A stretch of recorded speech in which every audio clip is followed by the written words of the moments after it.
এই মেয়েটি তার ভালোবাসার মানুষের জন্য কটন ক্যান্ডি আনে, সে খুব ভালোবেসে দেয়, কিন্তু ছেলেটি এইসবে খুব বিরক্ত হতে থাকে। তখনই একটি স্মার্ট ও সুন্দরী মেয়েকে দেখে সে তার ভালোবাসার মানুষের সামনেই তার কাছে চলে যায়।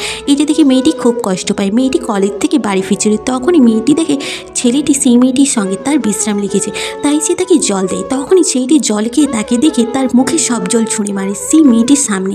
সেখান থেকে মেয়েটিকে তাড়িয়ে দেয়। পরের দিন ছেলেটি মেয়েটির সামনেই তাকে কিস করতে যাচ্ছিল, তখনই মেয়েটি তাকে আটকায়, তাই ছেলেটি তাকে একটি চড় মেরে আবার তাড়িয়ে দেয়।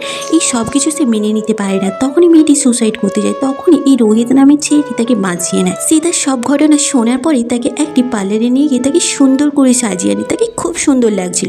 তখনই তার পুরনো প্রেমিক তাকে এই সাজে দেখে তার মাথা ঘুরিয়ে ফেলে, তাই সে দৌড়ে তার কাছে যায়। তাই সেই স্মার্ট গার্লফ্রেন্ডকে রেখে তার কাছে গিয়ে ক্ষমা চায়। মেয়েটি তার সঙ্গে যেতে লাগলে তখনই তার মনে পড়ে যে সে শুধু তার রূপের জন্য আবার ফিরে এসেছে, তাই সে তাকে একটি চড় মেরে তার সত্যিকারের ভালোবাসার কাছে